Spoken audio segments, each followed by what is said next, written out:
Welcome to our channel current affair updated. This is Devashish Awasthi. आपको पता होगा हम 10 AM पे एक बहुत इंपॉर्टेंट सीरीज लाते हैं जहां पर हम एमसीक्यू क्वेश्चन डिस्कस करते हैं।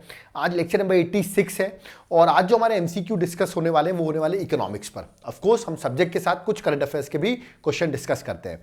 अब ये क्वेश्चन आपके एग्जाम के लिए इंपॉर्टेंट है कि नहीं, ये तो आपको तब पता चलेगा जब आप इस वीडियो को एंड तक देखेंगे। तो वीडियो को एंड तक देखिए, आपको खुद समझ में आ जाएगा आपके एग्जाम पर्सपेक्टिव से कितना इंपॉर्टेंट लेक्चर है। ओके, और अगर आपको लेक्चर पसंद आए तभी आप वीडियो को लाइक करिएगा। तो आज के क्वेश्चन भी बहुत इंटरेस्टिंग है। तो देखते हैं, इकोनॉमिक्स एक डिफिकल्ट सब्जेक्ट माना जाता है और बहुत लोग बोलते हैं सर पहले हमें इस सब्जेक्ट के बारे में बेसिक पढ़ना है तब हम क्वेश्चन सॉल्व कर पाएंगे। उसका भी सोल्यूशन मैं आपको बता देता हूं। आपको करना कुछ नहीं है, सीधा आप मेरे एप्लीकेशन को डाउनलोड करें, Devashish classes, link description box में है, ऐप को डाउनलोड कर लें। वहां पर आपको मेरे कोर्सेज के बारे में सारी इंफॉर्मेशन मिल जाएगी। आप इकोनॉमिक्स कोर्स को भी पढ़ सकते हैं, उसके बाद भी आप सीरीज को सॉल्व कर सकते हैं। ओके, तो चलिए देखते हैं आज इकोनॉमिक्स से कौन से ऐसे इंटरेस्टिंग क्वेश्चन हैं जो एग्जाम पर्सपेक्टिव से, अगर आप यूपीएससी या अदर स्टेट सर्विसेज की प्रिपरेशन कर रहे हैं, सीडीएस असिस्टेंट कमांडेंट कर रहे हैं, तो बहुत इंपॉर्टेंट क्वेश्चंस होंगे। Okay, so let's start with the first question. पहला क्वेश्चन है, फर्स्ट क्वेश्चन देखा जाए, in some of the 5-year plans, okay, the Gadgil Mukherjee formula was used to. Okay, तो गडकिल मुखर्जी फॉर्मूला जो है ये बड़ा देखा जाता था, किससे रिलेटेड है। ठीक है, ऑप्शंस है कि रिसोर्सेज को डिस्ट्रीब्यूट करना, ओके, बेस्ड ऑन सेंसस, पहला। दूसरा, इंडस्ट्रियल ग्रोथ कैलकुलेट करने का ट्रेजेक्ट्री बताना, okay, size of fiscal deficit for the government ये बताना, या तो financial assistance to states from the centre ये देना, ये फॉर्मूला उस पर बेस्ड है। तो आपको इन चारों ऑप्शन से बताना है। अब जिन्होंने देखिए इकोनॉमिक्स में मानता हूं बहुत लोगों की वीक होती है, बट एंड तक जरूर देखिए वीडियो को, तो आपको बहुत कुछ सीखने को जरूर मिलेगा। मैं बता दूं, पहली बात तो गडकिल मुखर्जी फॉर्मूला की अगर बात करूं तो 1969 में ये फॉर्मूला आया था और जनरली आप देखेंगे उस टाइम जो 5-year प्लान हुआ करते थे अब तो बंद हो गए हैं। 4th और 5-year प्लान में आप इस फॉर्मूले के बारे में सुनेंगे, रिमेंबर। ठीक है, तो अगर मैं इस फॉर्मूले की बात करूं तो ये फॉर्मूला बेस्ड होता था किस तरह सेंट्रल गवर्नमेंट स्टेट गवर्नमेंट की हेल्प करेगी। कहने का मतलब allocate financial assistance to states from home, from centre. Gadgil Mukherjee formula उसकी ही डील करता था।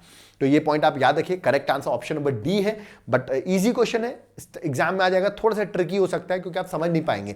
और अगर स्टैटिक एग्जाम प्रिपरेशन करें तो याद है कि 1969 में ये फॉर्मूला इवॉल्व किया गया था। ओके, तो correct answer that is option number D. Description हमारे आपको टेलीग्राम की लिंक मैंने सीधे डिस्क्रिप्शन बॉक्स में डाल दी, वहां पर आपको इसकी पीडीएफ अवेलेबल हो जाएगी। ओके, चलिए नेक्स्ट जो है सेकंड क्वेश्चन में आते हैं। ये है उदय स्कीम से रिलेटेड। इनमें से कौन सा स्टेटमेंट उदय स्कीम के लिए करेक्ट है। स्कीम पुरानी है बट बहुत फेमस है, आप देखिए हिंदू न्यूज़पेपर बार बार कवर करता रहता है इस स्कीम के बारे में। तो आपको बताना है इसका एजेंडा क्या था, इसका पर्पस क्या था। उदय स्कीम पहला है कि टेक्निकल और फाइनेंशियल असिस्टेंस देना न्यू स्टार्टअप्स को, ओके, जो रिन्यूएबल एनर्जी से रिलेटेड हो उसके लिए। सेकंड, इलेक्ट्रिसिटी प्रोवाइड करना सारे हाउस होल्ड में till 2018, okay. Coal based power plants को नेचुरल गैस से रिप्लेस करना, remember replacing coal power plants with natural gas, nuclear, solar, ये लिखा हुआ है। और या तो financial turn around and the revival of power distribution companies को रिवाइव करना, ये था उदय स्कीम का एजेंडा। तो 4 पॉइंट्स दिए गए हैं। मैं स्कीम बताऊं 2015 की है, ठीक है, इंपॉर्टेंट है। ठीक है, ये स्कीम मिनिस्ट्री ऑफ पावर लेके आई थी। कमेंट बॉक्स में आप मुझे पहले ये बताइए अभी at present who is the minister of power, ministry of power के मिनिस्टर कौन है, ये आप मुझे कमेंट बॉक्स में बताएंगे। ओके, तो मैं बता दूं उदय स्कीम बड़ी फेमस थी और उस टाइम पे देखा डिस्ट्रीब्यूशन कंपनीज जो होती है, याद रखिएगा, उनको बड़े लॉसेस देखने को मिल रहे थे। तो ये जो उदय स्कीम है मैंने अपने इकोनॉमिक्स लेक्चर से पूरा पढ़ाया हुआ है इस स्कीम के बारे में। इसका करेक्ट आंसर ऑप्शन में डी है। गवर्नमेंट की तरफ से कुछ फाइनेंशियल असिस्टेंस, कुछ टर्नअराउंड सरकार दे रही थी जिससे जो लॉसेस हैं डिस्ट्रीब्यूशन कंपनीज के वो कम हो सके, रिमेंबर वो रिवाइव कर सके वो इंडस्ट्रीज, तो ये पावर सेक्टर लॉस में ना जाए उसके लिए सरकार ने ये उदय स्कीम लॉन्च की थी। ओके, इसका हम डिटेल उदय स्कीम के बारे में मैंने अपने लेक्चर्स में पढ़ा रखा है, आप डाउनलोड करें, रिमेंबर एप्लीकेशन, वहां पर आप लेक्चर्स देख सकते हैं। तो मिनिस्ट्री ऑफ पावर अभी कौन है मिनिस्टर ऑफ पावर, ये आप मुझे कमेंट बॉक्स में बताएंगे। ओके, चलिए नेक्स्ट क्वेश्चन में आते हैं, क्वेश्चन नंबर 3। ये भी बहुत इंपॉर्टेंट है। एमपीसी, हमेशा आप देखते हैं नई नई मॉनेटरी पॉलिसी जब सरकार की आरबीआई की आती है तो एमपीसी का नाम जरूर आता है, that is monetary policy committee. उसके रिगार्डिंग 2 स्टेटमेंट है। यूपीएससी 2016 में इससे प्रीलिम्स में क्वेश्चन पूछा था। So now this year also there are chances क्योंकि एमपीसी फिर से न्यूज में है, रिमेंबर। सो उसके 2 स्टेटमेंट आपको बताना कौन सा स्टेटमेंट करेक्ट है। जो मॉनेटरी पॉलिसी कमिटी है, it determines the policy rate required to achieve the inflation target. So policy rate decide करती है ऑफ कोर्स इन्फ्लेशन टारगेट को मैनेज करने के लिए, पहला स्टेटमेंट। दूसरा, ये एक स्टैट्यूटरी बॉडी है। क्या है ये? एक स्टैट्यूटरी बॉडी है जिसको आरबीआई एक्ट 1934 के अंदर अमेंड करके इसको स्टैट्यूटरी बॉडी का स्टेटस दिया गया है। आपको बताना है कौन सा स्टेटमेंट करेक्ट है। सबसे पहले तो आप मुझे कमेंट बॉक्स में बताइए एमपीसी मॉनेटरी पॉलिसी कमेटी का चेयरमैन कौन होता है, हेड कौन होता है, या मुझे कमेंट बॉक्स में बताइए who is the head of MPC. First point तो आप मुझे कमेंट बॉक्स में बताएंगे। पहला स्टेटमेंट बिल्कुल सही है, पॉलिसी रेट्स डिसाइड करने के लिए इसमें जो सरकार के इन्फ्लेशन टारगेट है वो अचीव हो सके, आरबीआई की जो इन्फ्लेशन टारगेट रहते हैं वो अचीव कर सके आरबीआई, रिमेंबर, तो बिल्कुल सही है, फर्स्ट स्टेटमेंट करेक्ट है। क्या ये स्टैट्यूटरी बॉडी है? बहुत लोग को नहीं पता होगा, but yes, monetary policy committee is a statutory body, constitutional body नहीं है, स्टैट्यूटरी है, मतलब by law of parliament, remember. तो और ये कैसे आया? जो आरबीआई एक्ट 1934 था उसी को अमेंड करके इसको स्टैट्यूटरी स्टेटस दिया गया है। ओके, तो आपको मुझे, तो ये दोनों स्टेटमेंट सही है, तो करेक्ट आंसर ऑप्शन में सी है, बोथ 1 एंड 2। कमेंट बॉक्स में बताइए आरबीआई के फर्स्ट गवर्नर का नाम क्या है? Who was the first RBI governor, या आप मुझे कमेंट बॉक्स में मेंशन करेंगे। ओके, तो यहां पे दोनों ही स्टेटमेंट सही थे, स्टैट्यूटरी बॉडी है, डिटेल्स आपको हमारे टेलीग्राम ग्रुप पे मिल जाएगी, उसका लिंक मैंने डिस्क्रिप्शन बॉक्स में मेंशन कर दिया है। ओके, चलिए question number 4, this is a tricky question, difficult question I could say. IMF की मैं बात कर रहा हूं, इंटरनेशनल मॉनेटरी फंड, ठीक है, उसका एक कोटा फॉर्मूला है। ओके, ये कोटा के अकॉर्डिंग मैं आपको बता दूं, याद रखिएगा, एक तरीके से आईएमएफ वोटिंग का परसेंटेज भी मिलता है, रिमेंबर, ठीक है, कि किस कंट्री के पास कितना वोटिंग परसेंटेज रहेगा वो आईएमएफ कोटा के अकॉर्डिंग डिसाइड होता है। ठीक है, इंडिया का कितना कोटा, सबसे ज्यादा कोटा मैं अगर बता दूं आईएमएफ में जो है वोटिंग का, वो है किसके पास? दैट इज यूएसए के पास, रिमेंबर। सबसे ज्यादा वोटिंग देखिए, मैंने यहाँ पे डायग्राम भी बना रखा है, सबसे ज्यादा आप देखेंगे तो यूएसए के पास जो है सबसे ज्यादा वोटिंग परसेंट है, अराउंड 17% अप्रॉक्सीमेटली। ठीक है, तो यहाँ पर इक्वालिटी नहीं है, मतलब इंडिया यूएस बराबर नहीं है, यूएस का ज्यादा है। तो आप सोचोगे सर क्यों ज्यादा है? तो ये कोटा किसके अकॉर्डिंग डिसाइड करते हैं कि भाई यूएस का 17% है, ज्यादा है, इंडिया का थोड़ा कम है, कैसे डिसाइड करते हैं? वही मैंने क्वेश्चन पूछा हुआ है। ये क्वेश्चन एग्जाम में आएगा, एक और वे में आ सकता है, मैं आपको भी बताता हूं। पहले तो आप बताइए किस कोटे में क्या क्या इंक्लूड किया जाता है?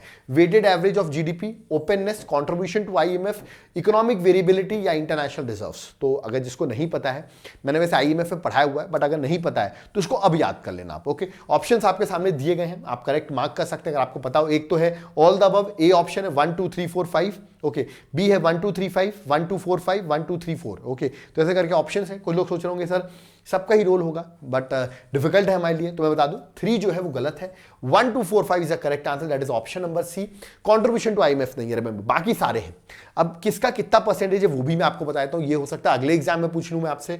तो देख लीजिए, जो जीडीपी का कंट्रीब्यूशन रहेगा वो 50% है, ओपननेस का 30% है, इकोनॉमिक वेरिएबिलिटी का 15% है, और इंटरनेशनल रिजर्व्स का 5% है। इनको ऐड करिए आप, 100% आ जाएगा। ओके, इसके अकॉर्डिंग ही याद रखिए यूएस के पास 17% वोट शेयर है, किसके? आईएमएफ के, रिमेंबर। तो आईएमएफ की वोट शेयर 17% है, तो ये आपको याद रखना है। इसमें ये भी पूछ सकते हैं क्रोनोलॉजिकल ऑर्डर में सेट करें, तो सबसे ज्यादा किसका है? वेटेड एवरेज जीडीपी, सेकंड है ओपननेस, थर्ड है इकोनॉमिक वेरिएबिलिटी, और इंटरनेशनल रिजर्व सबसे लास्ट में है। तो ये भी क्वेश्चन एग्जाम में बन सकता है, याद रखिएगा। भाई ट्रिकी क्वेश्चन बता रहा हूं, एग्जाम में बहुत हेल्प करेंगे आपको। ओके, चलिए नेक्स्ट क्वेश्चन में आते हैं, क्वेश्चन नंबर 5। ये क्वेश्चन है यहां से कि इन्फ्लेशन, याद रखिएगा, which of the following are the inflation measuring indices? Remember, inflation measure करने के इंडाइसेस है CPI, consumer price index, wholesale price index, GDP deflator. Correct answer आपको बताना है। ये क्वेश्चन ऑलरेडी यूपीएससी ने एक बार प्रीलिम्स में पूछा हुआ है। ओके, तो रिपीटेड क्वेश्चन है। तो जीडीपी इन्फ्लेशन इंडाइसेस कैसे मेजर करते हैं? बिल्कुल सीपीआई के थ्रू मेजर करते हैं, डब्ल्यूपीआई के थ्रू भी मेजर करते हैं, करेक्ट है। जीडीपी इन्फ्लेटर भी करेक्ट है, याद रखिए। तो all of them are correct, that is option number D, 1 2 and 3, all of them are correct. अब आपने पढ़ा होगा डब्ल्यूपीआई, सीपीआई, मैंने ऑलरेडी इन्फ्लेशन में पढ़ा रखा है, बट जीडीपी डिफ्लेटर क्या होता है? ठीक है, आपको मुझे कमेंट बॉक्स में बताना है, मैं आपको हिंट दे रहा हूं, nominal GDP upon real GDP या real GDP upon nominal GDP. ठीक है, आपको मुझे बताना जीडीपी डिफ्लेटर क्या होता है, nominal GDP by real GDP या real GDP by nominal GDP, या आप मुझे कमेंट बॉक्स में बताएंगे। मैंने ऑलरेडी जीडीपी डिफ्लेटर भी अपने लेक्चर्स में पढ़ा रखा है। तो करेक्ट आंसर ऑप्शन में डी है, 1 2 एंड 3, डिटेल्स यहां पर लिखी हुई है, पीडीएफ आपको मेरे टेलीग्राम ग्रुप में मिल जाएगी। ओके, चलिए नेक्स्ट क्वेश्चन नंबर 6 में आते हैं। This is again interesting question. Question है इंटीग्रिटी पैक्ट के बारे में, नाम पढ़ के इंटीग्रिटी, थोड़ा एथिक्स का लग रहा होगा इंटीग्रिटी।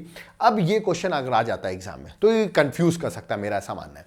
इंटीग्रिटी पैक्ट किस अप्रोप्रिएट स्टेटमेंट, ऐसे यूपीएससी पूछता है, most appropriate statement integrity pact किसको टच करता है? This the way question has been asked. Okay, तो आपको बताना है ये पैक्ट जो है corrupt practices in any aspect in a contract at any stage. जो कॉन्ट्रैक्ट होता है उसके बीच में कोई करप्ट प्रैक्टिसेस नहीं होनी चाहिए, इसलिए इंटीग्रिटी पैक्ट साइन किया जाता है। इंटर गवर्नमेंटल एग्रीमेंट है टू नॉट डील विथ, याद रखिएगा, countries adverse to each other. Okay, जैसे इंडिया पाकिस्तान आपस में एग्रीमेंट ना करें।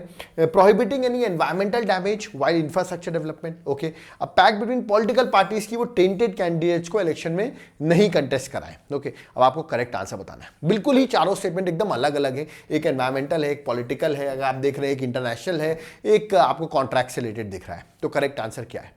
अब आप गेस तो चलिए ठीक है, इकोनॉमिक्स से क्वेश्चन है तो correct answer option number A है। याद रखिएगा, जब भी सरकार कोई बिडिंग करती है रिमेंबर, तो कॉन्ट्रैक्ट करती है किसी भी प्राइवेट प्लेयर्स के साथ फॉर एग्जांपल, तो जब कॉन्ट्रैक्ट होता है ना तब एक इंटीग्रिटी पैक्ट साइन होता है रिमेंबर। तो करेक्ट आंसर ऑप्शन ए है कि जब वो पैक्ट साइन हो उसमें ये बोला जाता है कि कोई भी हम करप्ट प्रैक्टिसेस अडॉप्ट नहीं करेंगे। तो करेक्ट आंसर ऑप्शन में ए है। देखिए मैं लिख भी रखा है कि जब भी एग्रीमेंट होता है, ठीक है, जो भी बिल्डर्स रहते हैं, बायर्स जो भी रहते हैं, उनके बीच में याद रखिए जो भी पार्टी रहते हैं उनके बीच में क्या होता है, कोई करप्ट प्रैक्टिसेस नहीं होनी चाहिए कॉन्ट्रैक्ट के रिलेटेड, तो एक एग्रीमेंट साइन होता है, उसे कहते हैं इंटीग्रिटी पैक्ट। तो याद रखिएगा ये एग्जाम इकोनॉमिक्स में क्वेश्चन बहुत बार पूछा जाता है। ओके चलिए, 7th क्वेश्चन है, थोड़ा सा इजी क्वेश्चन मैं कह सकता हूं। Monetary policy of reserve bank of India, monetary policy जो रिजर्व बैंक की होती है, target which of the following inflation index, तो वो किस इन्फ्लेशन इंडेक्स को टारगेट करते हैं कि इससे इन्फ्लेशन ऊपर नहीं होना चाहिए, मतलब इन्फ्लेशन बहुत सारे इंडेक्सेस हैं तो इसको वो अपना बेंचमार्क मानते हैं कि इसको हमको कंट्रोल करना है। ऑप्शन है सीपीआई रूलर को, सीपीआई कंबाइंड को, होलसेल प्राइस इंडेक्स को या कंज्यूमर फूड प्राइस इंडेक्स को। ओके तो आपको इन चारों में से बताना है किसको एमपीसी अपने इन्फ्लेशन में, याद रखिएगा इन्फ्लेशन इंडेक्स पे मेजर करती है कि इससे ज्यादा इन्फ्लेशन नहीं होना चाहिए, तो किस पैरामीटर पे करती है। This is again interesting question, but बहुत लोगों को शायद नहीं पता होगा, मैं बता दूं सीपीआई पर ये करेक्ट आंसर है, कंज्यूमर प्राइस इंडेक्स पर। इसमें 2 सीपीआई है, तो करेक्ट आंसर ऑप्शन में बी है, कंज्यूमर प्राइस इंडेक्स कंबाइंड को याद रखिएगा आरबीआई अपना एक बेस मानती है कि इससे हमको इन्फ्लेशन को कंट्रोल करना है। रिमेंबर, तो अगर बोला जाएगा इन्फ्लेशन हमें 4% रखना है तो किसका 4%, तो याद रखिएगा ये सरकार का टारगेट रहता है कि 4% किस चीज का 4%, तो सीपीआई कंबाइंड 4% होना चाहिए फॉर एग्जांपल। तो ये सरकार का एक बेस पैरामीटर, तो correct answer that is option number B. मैंने इसके बारे में पढ़ाया हुआ है, CPI WPI already I have told you. Okay अब हम कुछ करंट अफेयर्स के क्वेश्चन ले लेते हैं, बट उससे पहले मैं आपको बता दूं अगर कोई मध्य प्रदेश पीएससी की प्रिपरेशन कर रहा है, ओके जिसका एग्जाम 24 अप्रैल को है, तो आप हमारी टेस्ट सीरीज को ज्वाइन कर सकते हैं। डिस्क्रिप्शन बॉक्स में टेस्ट सीरीज का रिमेंबर उसके बारे में इंफॉर्मेशन है, वो आपकी एग्जाम पर्सपेक्टिव से हेल्प होगी। लेकिन आप यूपीएससी की प्रिपरेशन कर रहे हैं तो उसके लिए भी मैं एंड में बताऊंगा। चलिए अभी क्वेश्चंस और पहले पढ़ लेते हैं। चलिए क्वेश्चन नंबर 8, अब कुछ करंट अफेयर्स के क्वेश्चन देखते हैं। क्वेश्चन है फॉर्मोसा स्ट्रेट, ये स्ट्रेट बड़ा न्यूज में चल रहा है।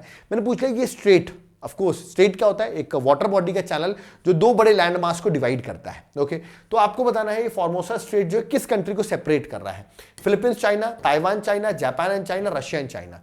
मैंने ऑलरेडी अपने इंडियन ज्योग्राफी में पढ़ा रखा है, सॉरी वर्ल्ड ज्योग्राफी में मैंने पढ़ा रखा है मैपिंग में, याद रखिएगा। इसका करेक्ट आंसर जो है that is option number B, Taiwan and China. Remember Taiwan और चाइना हमेशा न्यूज में रहते हैं, इसको ताइवान स्टेट भी कहते हैं। रिमेंबर तो ये देख सकते हैं ये चाइना है, ये ताइवान है, रिमेंबर, और उसके बीच में ताइवान स्टेट है, इसको फॉर्मोसा स्टेट भी कहते हैं। तो correct answer that is option number B, news में है, ताइवान चाइना हमेशा न्यूज में रहते हैं, एग्जाम पर्सपेक्टिव से इंपॉर्टेंट है। ओके नेक्स्ट क्वेश्चन नंबर 9, ये क्वेश्चन मैं आपको एक्चुअली बताना चाहता था, इकोनॉमिक्स और पॉलिटी दोनों के लिए हेल्पफुल है, इसको आप अपने नोट्स में जरूर नोट डाउन करिएगा this question. Okay which department manages the contingency fund of India, आपने कंटीजेंसी फंड सुना होगा, आर्टिकल नंबर 267 के अंदर है, ठीक है, जो प्रेसिडेंट के कंट्रोल में रहता है। तो मैंने पूछा behalf of president, of course कौन सा डिपार्टमेंट इसको देखता है, ठीक है, ये नहीं पता होगा आपको, मैं बता देता हूं, बहुत इंपॉर्टेंट है, जो फाइनेंस मिनिस्ट्री है वो देखती है, बट फाइनेंस मिनिस्ट्री के अंदर कौन सा डिपार्टमेंट देखता है ये आप इसको अपने नोट्स में जरूर नोट डाउन करिएगा। Department of economics affairs, department of expenditure, department of financial services या डिपार्टमेंट ऑफ रेवेन्यू। देखती तो फाइनेंस मिनिस्ट्री है, बट कौन सा डिपार्टमेंट देखता है, बजट अभी न्यूज में भी है, याद रखिएगा। तो इसमें जो करेक्ट आंसर है that is option number A, department of economic affairs. तो इसको जरूर याद रखिएगा, ऑफकोर्स फाइनेंस मिनिस्ट्री के अंदर आता है, बट ये देखता है contingency fund of India on the behalf of whom, that is president. तो उसको अपने नोट्स में जरूर अपडेट करिए। ओके और लास्ट क्वेश्चन आज का करंट अफेयर्स का, which of the following leaders, किस लीडर को अभी नेताजी अवार्ड 2022 मिला है by Netaji research bureau. This is going to question, आपके बहुत सारे स्टेट पीसीएस में आपको क्वेश्चन देखने को मिलेगा, किसको दिया है, पुतिन को दिया है, जिनपिंग को दिया है, शिंजो एबे को दिया है या जो बिडेन को दिया है।